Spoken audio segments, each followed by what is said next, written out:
Shalom, ada sukacita, amin. Haleluya. Bapak Ibu Saudara kasih dalam Tuhan, tema tahun 2021 adalah hidup dengan iman positif. Dan subtema di hari yang spesial ini, di hari raya Jumat Agung adalah, apakah saya akan selamat? Apakah saya akan selamat? Saudara, hari ini memang hari yang spesial, yaitu hari di mana setiap kita orang percaya merayakan hari raya Jumat Agung. Hari di mana lebih dari 2000 tahun yang lalu Yesus Kristus mati di salib untuk menebus dosa kita manusia yang percaya kepadanya, dan kita yang percaya diselamatkan. Amin. Haleluya. Bapak Ibu Saudara kasih dalam Tuhan, saat ini saya tidak berbicara tentang bagaimana peristiwa Jumat Agung itu terjadi, yaitu bagaimana Yesus Kristus mengalami pengkhianatan dan penderitaan yang begitu menyakitkan sampai akhirnya ia mati di kayu salib. Saya percaya saudara semua sudah mengetahui bagaimana peristiwa kematian Yesus Kristus di kayu salib itu terjadi. Oleh karenanya, hari ini, di hari yang spesial ini, saya memberi tema, apakah saya akan selamat? Apakah saya akan selamat? Saudara, alasan saya memberi tema ini karena banyak sekali orang yang mengaku dirinya sebagai orang percaya dan berpikir bahwa dia sudah pasti akan selamat, sementara cara ia hidup tidak sesuai dengan apa yang dikatakan oleh firman Tuhan. Beberapa kali saya bertemu dengan saudara-saudara seiman, dan mereka begitu antusias membicarakan tentang keselamatan. Ada di antara mereka yang berkata, wah, enak ya kita jadi orang Kristen, tinggal percaya saja kepada Yesus, sudah deh, kita pasti selamat. Lalu yang lainnya bertanya, kalau kamu mati, kamu masuk ke mana? Dan yang lainnya menjawab, ya pasti masuk surga dong. Saudara, obrolan seperti ini belum lagi ditambah dengan khotbah-khotbah pendeta yang menyerukan bahwa kita sebagai orang Kristen adalah orang yang paling beruntung dan adalah sebagai orang yang paling gampang masuk surga. Karena hanya percaya kepada Yesus dan mengaku bahwa Yesus adalah Tuhan dan Juru Selamat, maka semua akan menjadi beres. Kita tinggal hanya tenang-tenang saja dan tinggal menunggu waktu saja untuk kita masuk surga. Tunggu dulu saudara, tunggu dulu. Bagaimana dengan khotbah-khotbah yang juga disampaikan pendeta yang sama itu, di mana setelah dia berkhotbah seperti tadi, lalu di minggu-minggu berikutnya dia berkhotbah dengan suara yang lantang dan berkata, kalau engkau mau masuk surga, jangan berzina, jangan membunuh, jangan ini, jangan itu. Halo saudara, coba perhatikan baik-baik. Kalau memang kita sudah pasti selamat dengan percaya saja kepada Yesus Kristus, lalu untuk apa kita diperingati? Agar kita jangan berbuat ini, jangan berbuat itu. Toh kita sudah pasti selamat kan? Katanya cukup percaya saja kepada Yesus Kristus, kita akan selamat. Kok sekarang ditambah embel-embel untuk berbuat baik? Katanya tidak ada usaha manusia yang bisa membuat dirinya diselamatkan. Katanya keselamatan itu kasih karunia.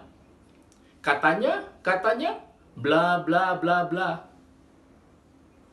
Bapak Ibu Saudara kasih dalam Tuhan, saya berdoa agar setelah saudara mendengar khotbah saya di hari spesial ini, hari raya Jumat Agung, Tidak ada lagi di antara saudara yang masih bingung dengan omongan-omongan seperti yang tadi telah saya sampaikan.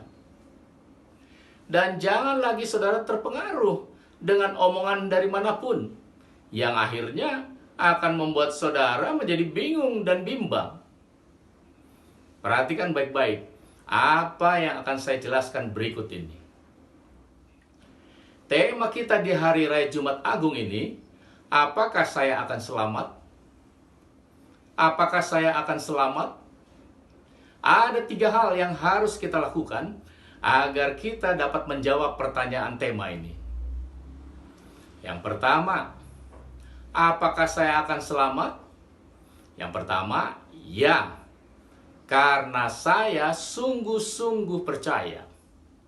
Ya, karena saya sungguh-sungguh percaya. Mari kita baca di dalam Roma pasal 10 ayat 9. Roma 10 ayat 9. Saya akan bacakan untuk saudara. Sebab jika kamu mengaku dengan mulutmu bahwa Yesus adalah Tuhan dan percaya dalam hatimu bahwa Allah telah membangkitkan Dia dari antara orang mati, maka kamu akan diselamatkan.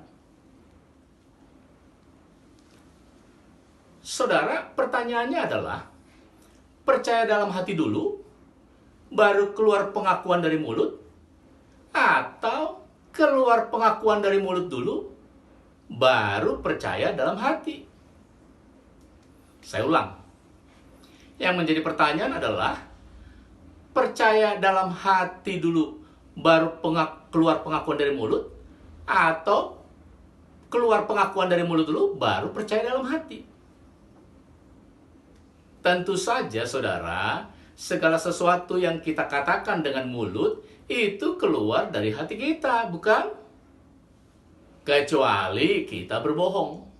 Bisa saja yang keluar dari mulut kita itu bukan keluar dari dalam hati kita. Jadi ayat ini menegaskan ada 2 hal. Ada 2 hal. Pertama, ada pengakuan yang keluar dari mulut. Dan yang kedua, ada percaya yang keluar dari dalam hati. Sekali lagi, saya bacakan tema khotbah kita, apakah saya akan selamat? Apakah saya akan selamat? Jawaban dari poin yang pertama ini, ya, karena saya sungguh-sungguh percaya. Ya, karena saya sungguh-sungguh percaya. Artinya, pengakuan yang keluar dari mulut saya dan percaya yang keluar dari dalam hati saya itu benar adanya. Jadi apakah saya akan selamat? Ya, karena saya sungguh-sungguh percaya. Jawaban yang membuktikan bahwa pengakuan yang keluar dari mulut saya adalah hasil dari kesungguhan percaya yang ada di dalam hati saya.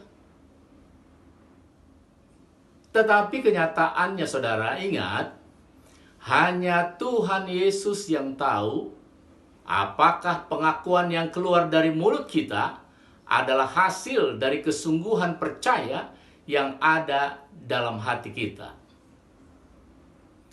Karena sekali lagi, bisa saja orang berteriak-teriak dengan mulutnya dan mengaku bahwa Yesus adalah Tuhan, tetapi dari dalam hatinya, dia tidak pernah sungguh-sungguh percaya. Hal seperti ini sangat-sangat bertolak belakang dengan syarat keselamatan yang diungkapkan dalam Roma 10 ayat 9 tadi.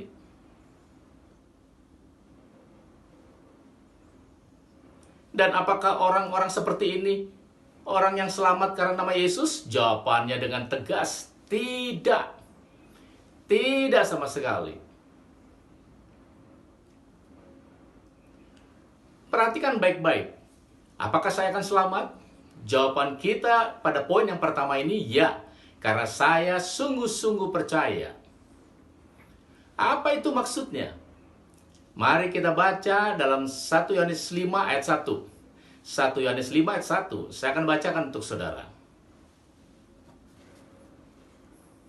setiap orang yang percaya bahwa Yesus adalah Kristus, lahir dari Allah.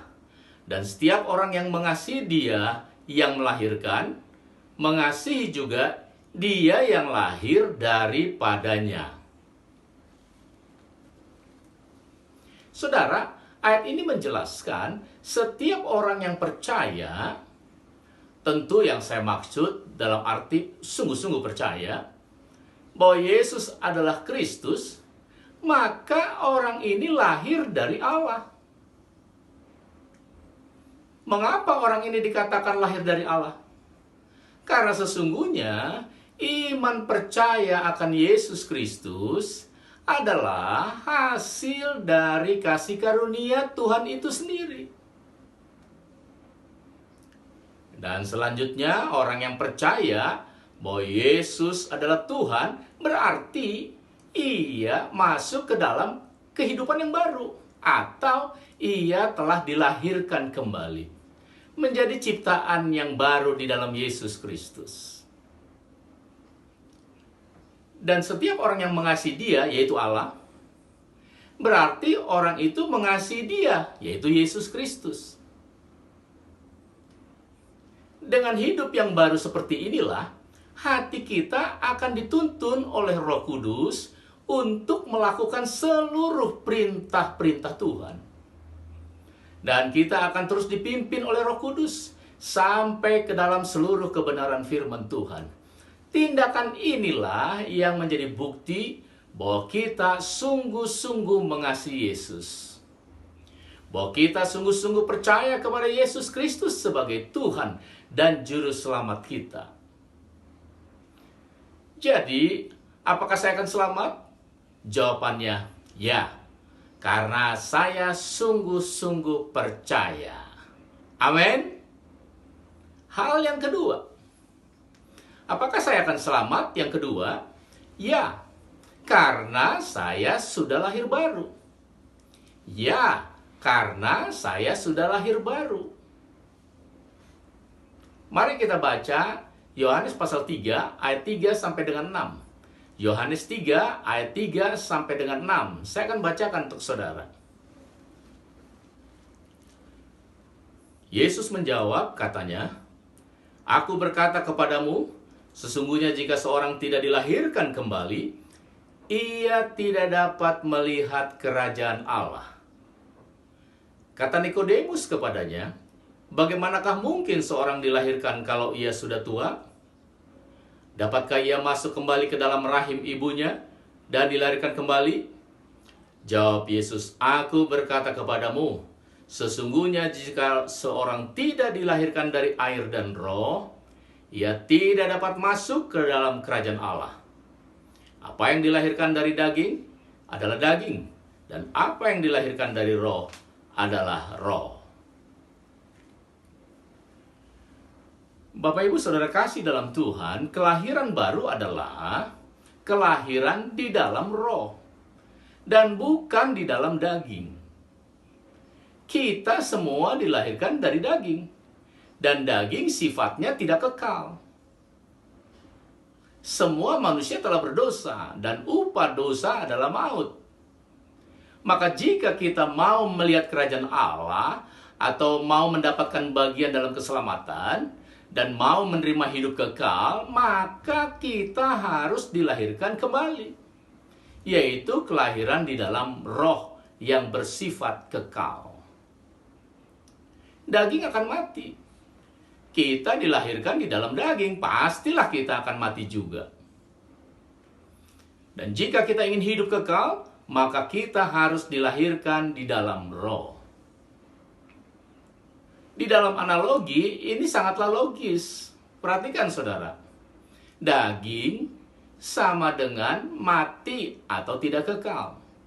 Sementara roh sama dengan kekal atau tidak mati. Maka yang terjadi, yang lahir dari daging, maka kemudian ia akan mati. Tetapi yang lahir dari roh, ia tidak akan dapat mati. Dalam 1 Petrus 1 ayat 23, 1 Petrus 1 ayat 23, demikian firman Tuhan, Karena kamu telah dilahirkan kembali bukan dari benih yang fana, tetapi dari benih yang tidak fana, oleh firman Allah yang hidup dan yang kekal. Saudara, kita dilahirkan dari benih yang tidak fana, yaitu oleh firman Allah yang hidup dan yang kekal. Hal ini kebalikan dari daging yang sifatnya mati.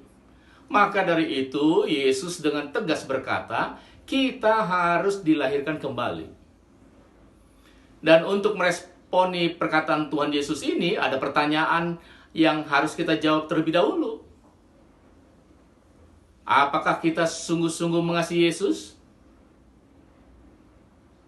Saudara, sangatlah sulit bagi kita untuk mengetahui hati seseorang. Karena apa yang keluar dari mulutnya itu belum tentu yang ada di dalam hatinya. Bisa saja dia berbohong. Oleh sebab itu firman Tuhan meminta suatu tanda bukti yang jelas. Apakah orang itu mengasihi Yesus atau tidak? Dalam Yohanes 14 ayat 21, Yohanes 14 ayat 21, demikian firman Tuhan. Barang siapa memegang perintahku dan melakukannya, dialah yang mengasihi aku. Dan barang siapa mengasihi aku, ia akan dikasihi oleh Bapa-Ku, dan aku pun akan mengasihi dia, dan akan menyatakan diriku kepadanya. Dan dalam Yohanes 14 ayat 15, Yohanes 14 ayat 15, jikalau kamu mengasihi aku, kamu akan menuruti segala perintahku.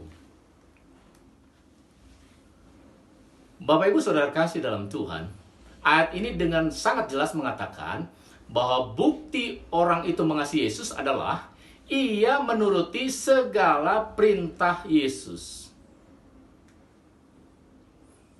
Jadi, jika ada orang yang mengaku percaya dan mengasihi Yesus, tetapi tidak menuruti perintah Yesus, sebenarnya orang ini tidak mengasihi Yesus.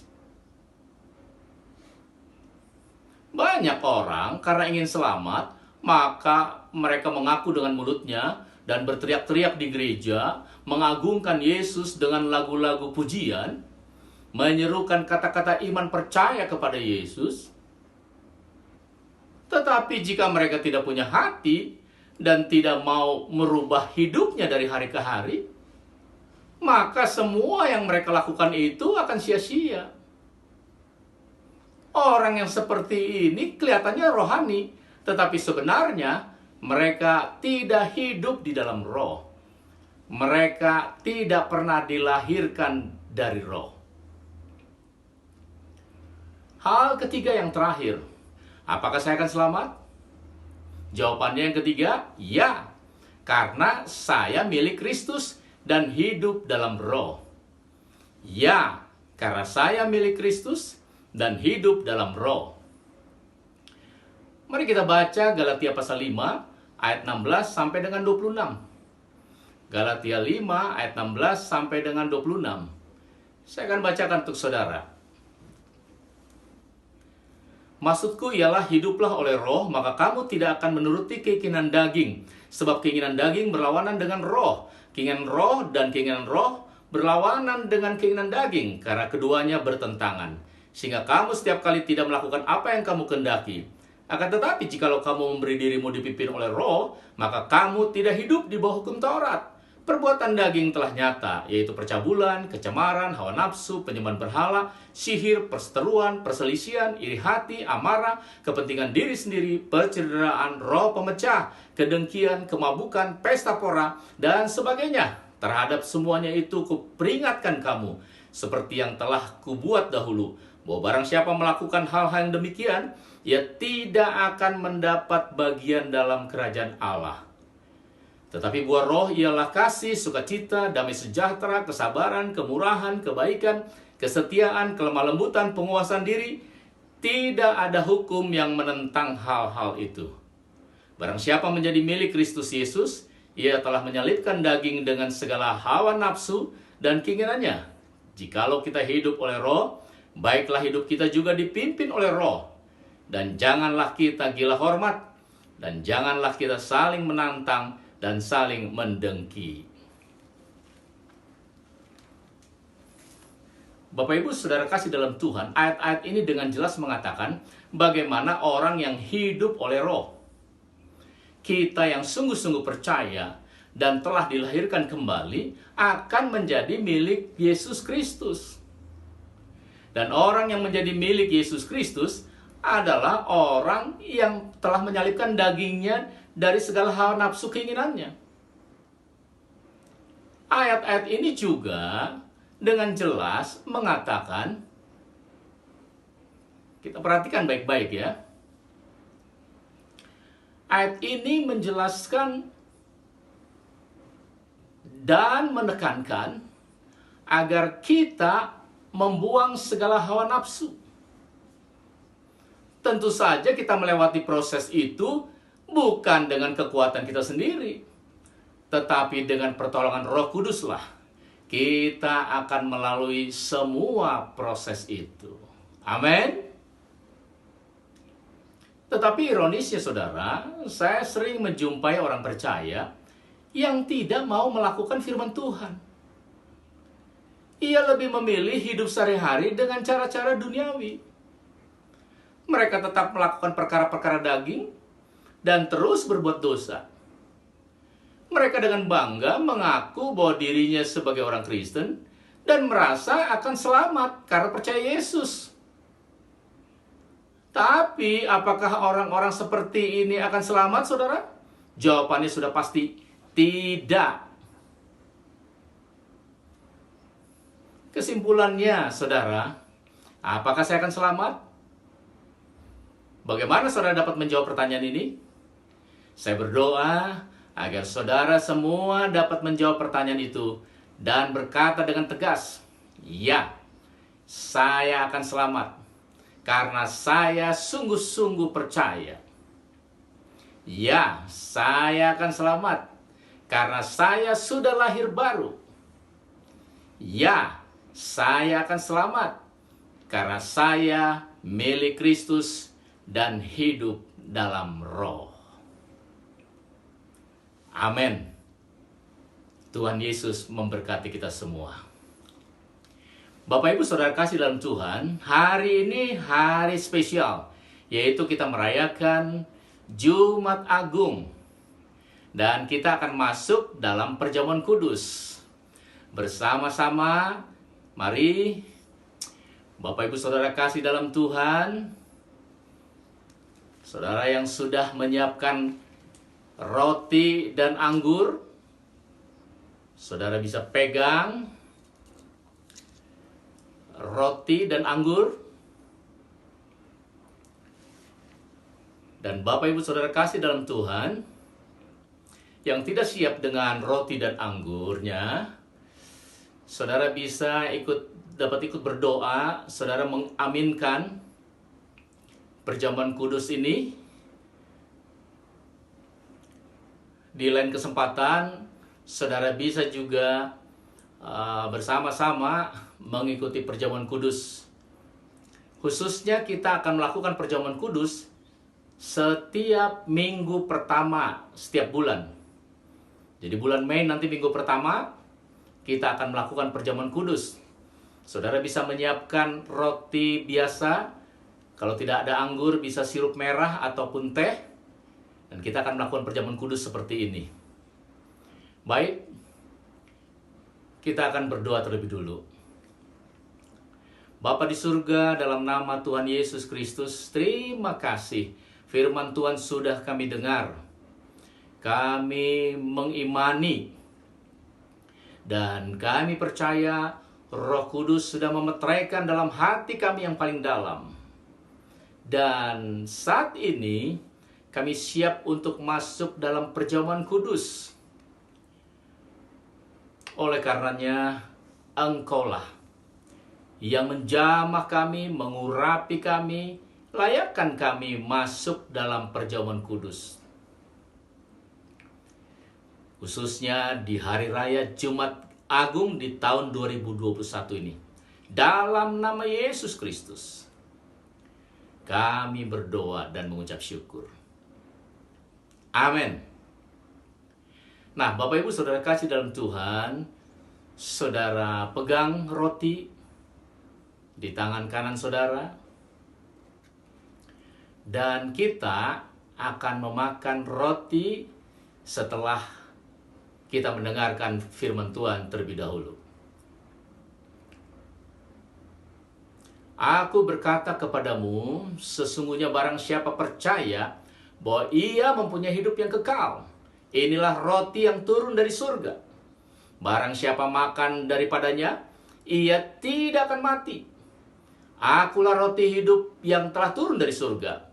Jikalau seorang makan dari roti ini, ia akan hidup selama-lamanya. Dan roti yang kuberikan itu ialah dagingku yang akan kuberikan untuk hidup dunia. Saudara percaya? Mari kita makan dengan iman di dalam nama Tuhan Yesus Kristus.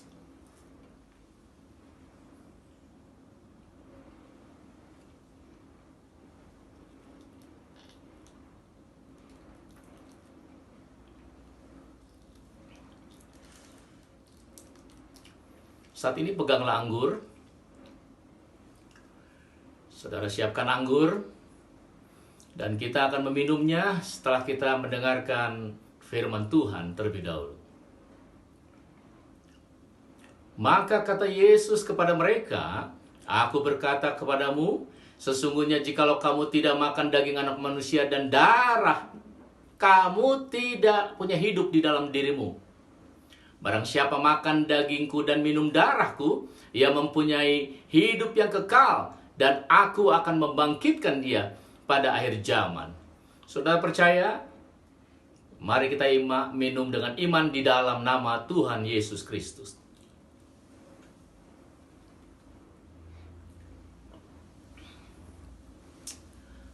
Haleluya. Mari kita berdoa. Letakkan tangan kanan saudara di dada saudara. Kita akan berdoa dan menutup ibadah Jumat Agung saat ini.